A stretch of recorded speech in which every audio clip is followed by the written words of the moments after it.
अस्सलाम वालेकुम। आप देख रहे हैं टीवी टुडे न्यूज़। मैं हूं मोहम्मद अली। बुलेटिन में खुशामदीद। तो सबसे पहले आपको बताते हैं कि अमरीकी मीडिया ने दावा किया है कि अमरीका और ईरान के दरमियान मुज़ाकरात का दूसरा दौर कल इस्लामाबाद में होगा। अमरीकी मीडिया के मुताबिक अमरीकी नायब सदर JD वेंस की आज पाकिस्तान रवान की मुतवक्के है, जबकि ईरान के मुज़ाकराती वफ़द का भी आज इस्लामाबाद पहुँचने का इम्कान है। अमरीकी वेबसाइट एक्सवीस ने 3 अमरीकी ज़राए का हवाला देते हुए बताया कि नायब सदर JD वेंस के आज सुबह पाकिस्तान के लिए रवाना होने की तवक्को है, जहां पर एक ऐसा मुआहदा होने का इम्कान है जिससे जंग का खात्मा हो सकता है।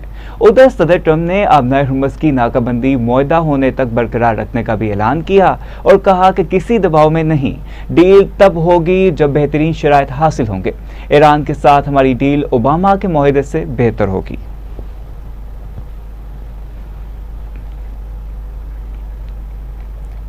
आपको बताते चलें कि उधर सदर ट्रंप ने आबनाए हुर्मुज़ की नाकाबंदी मुआहदा होने तक बरकरार रखने का ऐलान किया है और कहा है कि किसी दबाव में नहीं, डील तब होगी जब बेहतरीन शराइत हासिल होंगे। ईरान के साथ हमारी डील ओबामा के मुआहदे से बेहतर होगी। अहम अपडेट है, आपको बताते चलें कि अमरीकी वेबसाइट एक्स ने 3 अमरीकी ज़राए का हवाला देते हुए बताया कि नायब सदर JD वेंस के आज सुबह पाकिस्तान के लिए रवाना होने की तवक्को है, जहाँ पर एक ऐसा मुआहदा होने का इम्कान है जिससे जंग का खात्मा हो सकता है। इस पर जाने के नुमाइंदा इस्लामाबाद राना यमीन से। जी राना यमीन, आगाह कीजिएगा, क्या अपडेट है आपके पास? जी बिल्कुल, अमेरिकी मीडिया ने दावा किया है कि अमेरिका और ईरान के दरमियान मुज़ाकरात का दूसरा दौर कल इस्लामाबाद में होगा। अमेरिकी मीडिया के मुताबिक अमेरिकी नायब सदर JD वेंस की आज पाकिस्तान रवानगी मुतवक्किल है, जबकि ईरान के मुज़ाकराती वफ़द का भी आज इस्लामाबाद पहुंचने का इम्कान है। अमेरिकी वेबसाइट एक्सवीस ने 3 अमेरिकी ज़राए का हवाला देते हुए बताया है कि नायब सदर JD वेंस की आज सुबह पाकिस्तान के लिए रवाना होने की तवक्को है, जहां पर एक ऐसा मुआहदा होने का इम्कान है जिससे जंग का खात्मा हो सकता है।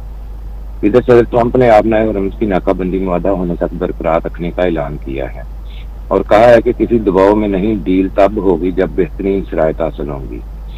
ईरान के साथ हमारी डील ओबामा के मुआहदे से बेहतर होगी। ट्रंप ने सोशल मीडिया पर लिखा कि हमारी डील ऐसी होगी जिसमें दुनिया फख्र करेगी। ईरान के साथ नया मुआहदा आलमी अमन, सलामती और तहफ़्फ़ुज़ की ज़मानत देगा। ईरान एटमी हथियार नहीं रख सकता। अगर नई क़यादत समझदार हुई तो ईरान का मुस्तकबिल खुशहाल हो सकता है। उन्होंने कहा कि ईरान में नताइज हैरत अंगेज होंगे। ओबामा और जो बाइडन का मुआहदा अमरीकी सलामती के लिए बदतरीन था। डील खत्म ना करता तो मशरिक़ वस्ता में एटमी हथियार इस्तेमाल हो सकते थे। सीज़ फायर में मजीद तोसी के इम्कानात ना होने के बराबर है। डील ना होने की सूरत में जंग यकीनी है। जल्दी में कोई बुरा मुआहदा नहीं करूंगा। व्हाइट हाउस ने दावा किया कि सदर ट्रंप अमेरिका को ईरान के साथ एक और तबाहकुन डील में नहीं धकेलेंगे। अमेरिकी सदर के मातहत डील हुई तो वो अमन सलामती की गारंटी देगी। अगर कोई डील हुई तो सिर्फ इसराइल, मशरिक़ वस्ता नहीं बल्कि यूरोप, अमेरिका समेत हर जगह अमन होगा। ईरानी पार्लिमानी स्पीकर व सरबराही मुज़ाकराती वफ़द मोहम्मद बाकर कालिबाफ ने एक्स पर एक पोस्ट में कहा कि अमेरिकी सदर डोनाल्ड ट्रंप मुज़ाकरात की मेज़ को हथियार डालने की मेज़ में तब्दील करना चाहते हैं। धमकियों के साथ मुज़ाकरात किसी सूरत कबूल नहीं। ख्याल रहे कि ईरान की वज़ारत ख़ारजा के तर्जुमान इस्माइल बकाई ने कहा है कि पाकिस्तान ने अमन के लिए अपना किरदार अदा किया, मगर अमेरिका पर इत्मीनान नहीं। मुज़ाकरात के दूसरे दौर में शिरकत का ताहाल कोई इरादा नहीं। वफद पाकिस्तान नहीं जाएगा। दूसरी तरफ नायब वज़ीर आज़म इसहाक डार का ईरानी वज़ीर ख़ारजा अब्बास अराग़ची से टेलीफोन रब्ता हुआ है, जिसमें अमन के लिए कोशिशों को तेज करने पर इत्फाक किया गया है। ईरानी वज़ारत ख़ारजा के मुताबिक वज़ीर ख़ारजा अब्बास अराग़ची ने कहा कि इश्तिआल अंगेज इक़दामात और जंग बंदी की बार बार खिलाफ वर्जियाँ सफारती अमल के तसलसल में हायल रुकावटें हैं। ईरानी तजारती जहाज़ों के खिलाफ धमकियाँ और मुदाखलत और ईरान के बारे में मुतज़ाद बयानात और धमकी हमें ज़बान भी सफारती अमल में हायल रुकावटें हैं। जी, डील तब होगी जब बेहतरीन शराइत हासिल होंगे। ईरान के साथ हमारी डील ओबामा के मुआहदे से बेहतर होगी। राना यमीन, आप अपडेट कर रहे थे, शुक्रिया।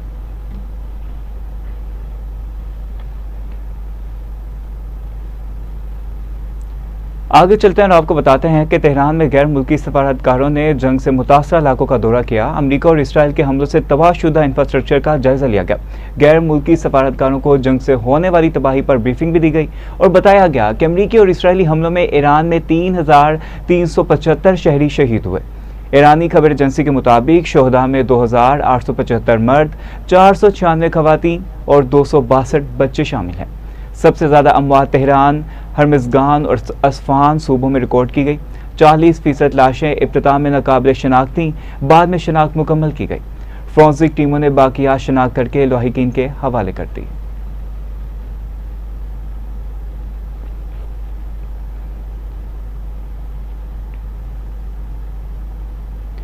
तो दूसरी जानिब चीनी सदर ने आलमी बरादरी से तनाज़ात के हल में तामीरी किरदार अदा करने का मुतालबा किया। आलमी मीडिया की रिपोर्ट के मुताबिक चीनी सदर शी जिनपिंग ने फौरी और जामे जंगबंदी की अपील करते हुए तमाम तनाज़ात को सियासी और सफारती ज़राए से हल करने पर जोर दिया। चीनी सदर शी जिनपिंग ने कहा कि मौजूदा आलमी हालात में कशीदगी में कमी नागुज़ीर है और फ़रीक़ैन को ताकत के इस्तेमाल से गुरेज करते हुए मुज़ाकरात का रास्ता इख्तियार करना होगा।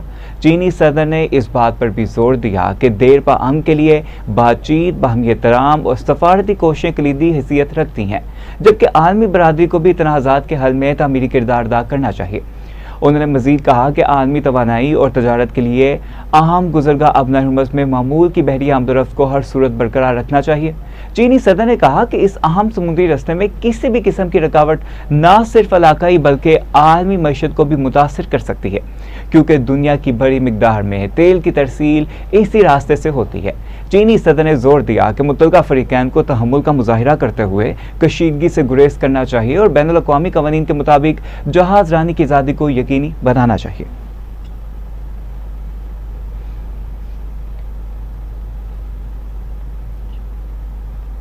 बेलारूस के सदर अलेक्जेंडर लुकाशेंको ने कहा है कि ईरान अमेरिका जंग में कोई फातह नहीं होगा। बेलारूस के सदर अलेक्जेंडर ने कहा कि रूसी मीडिया को इंटरव्यू में कि मशरिक़ वस्ता तनाज़े में अमन को जुज़वी कामयाबी मिली, लेकिन सूरत हाल अब भी नाजुक है। सदर अलेक्जेंडर लुकाशेंको ने इंटरव्यू में कहा कि जंगबंदी को बरकरार रखना और हकीकी अमन कायम करना होगा। अमन का इन्हिसार सदर ट्रंप के फैसलों पर मुनहसर है। उनका मजीद कहना था कि अमरीकी सदर ने समझ लिया है मजीद पेशरफ्त तबाही का बाइस हो सकती है। Вы убили руководство Ирана, и это вам аукнется после Венесуэлы. Вы показали свое лицо, убили, ну и что дальше? На место руководителей убитых пришли другие, более радикальные. То, что вы разрушили дом в одном квартале, люди худо-бедно, теплая страна, в палатках переселились, куда-то живут. То, что вы убили детей, это вас не красит, их уже не вернешь. Но это не катастрофа для Ирана. И они своими беспилотниками, которые, может быть, похуже американских, а где-то им не уступают, своими шахедами нанесли соответствующий удар. И вы говорите, победил Иран. Нет, пока, да и вообще так будет всегда, победителя здесь не будет. Победил пока чуть-чуть мир. Но он такой хрупкий, его надо еще лелеять, этот мир, перемирие объявлено, и прийти к миру. И тут многое будет зависеть от Дональда Трампа. Похоже, все-таки его интуиция и чувства возобладали, и он понял, что дальше идти нельзя. Быть... अलेक्जेंडर को आपने मुलाहिजा किया। आगे चलेंगे और आपको बताते हैं कि अमरीकी महकमा खारजा के मुताबिक इसराइल और लबनान के दरमियान मुज़ाकरात का दूसरा दौर जुमेरात को वाशिंगटन में होगा। अमरीकी महकमा खारजा के मुताबिक दोनों ममालिक के दरमियान मुज़ाकरात सफ़ीरों की सतह पर होंगे। इसराइल के साथ मुज़ाकरात ईरान मामले से अलग हैं। आपको बताते चलें कि लबनानी सदर जोसेफ ओन का कहना है कि हमारी दरख्वास्त पर अमरीकी सदर की मुदाखलत से जंग बंदी और मुज़ाकरात की राह हमवार हुई। उन्होंने मजीद कहा कि जंग बंदी बरकरार रखने के लिए अमरीकी सदर ट्रंप से राब्ते जारी हैं, जबकि अमरीकी हुकाम का कहना है कि 14 अप्रैल से शुरू होने वाले मुज़ाकराती अमल में मुस्बत पेशरफ्त हुई है। वज़ीर ख़ारजा मार्को रूबियो की क़यादत में अमरीका इन मुज़ाकरात को बराह रास्त मुज़ाकरात को सहूलत फराहम करेगा, जबकि याद रहे कि हिज़्बुल्लाह के बाइस इसराइल और लबनान के दरमियान जनूबी लबनान में शदीद झड़पें हो चुकी हैं और 6 हफ्तों तक जारी रहने वाली इस लड़ाई के बाद फ़िलहाल 10 रोज़ा जंग बंदी नाफिस है।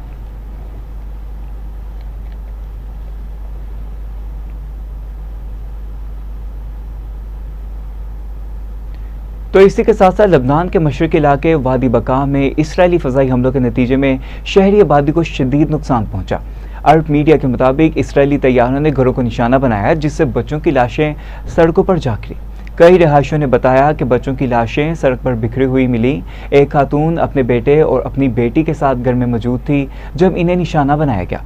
रिपोर्ट में बताया गया कि बच्चों के वालिद पहले ही शदीद जख्मी हालत में अस्पताल में जेर इलाज हैं। सो हैमर कब्जे के मेयर सिकंदर बरका के मुताबिक इसराइली हमलों में 140 से ज़ायद मकानात तबाह या मुतासिर हुए। उन्होंने बताया कि बेशतर लोग वापस आ चुके हैं, तहम वो मजमूई सूरत हाल के हवाले से तशवीश में मुब्तला हैं और जारी मुज़ाकरात के नताइज के मुंतज़िर हैं, जबकि लबनान के अंदर इत्तेहाद की ज़रूरत पर भी जोर दिया गया। कस्बे मुशगरा में भी रिहायशी घरों को निशाना बनाया गया। मुतासरा शहरी महमूद इब्राहिम ने बताया कि वो अपनी गाड़ी घर के करीब खड़ी करके अंदर गए कि देखा कि चंद लम्हों बाद ज़ोरदार धमाका हुआ, जिससे इनके घर की खिड़कियाँ, शीशे और दीगर सामान मुकम्मल तौर पर तबाह हो गया।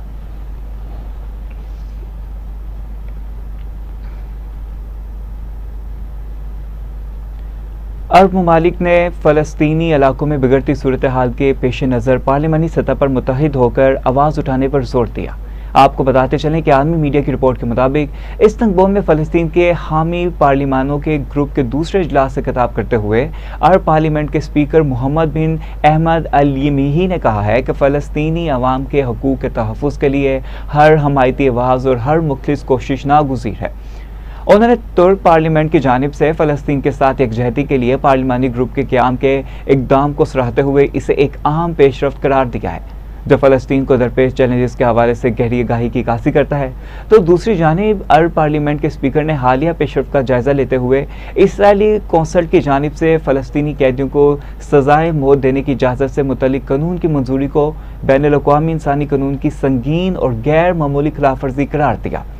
उन्होंने मकबूजा मगरबी किनारे में बस्तियों की मुसलसल तोसी और इस्लामी मसीही मुक़द्दस मकामात खुसूसन मस्जिद अक्सा के तक़द्दुस की जारी खिलाफ वर्जियों बशमूल नमाजियों पर पाबंदियों को भी मजहबी आज़ादी की खुली खिलाफ वर्जी करार दिया है। उनका कहना था कि ये सूरत हाल गज़ा में जंगबंदी मुआहदे पर अमल दरामद में दरपेश मुश्किलात और फ़लस्तीनी अवाम की जारी इंसानी मुश्किलात के साथ मज़ीद पेचीदा हो गई हैं।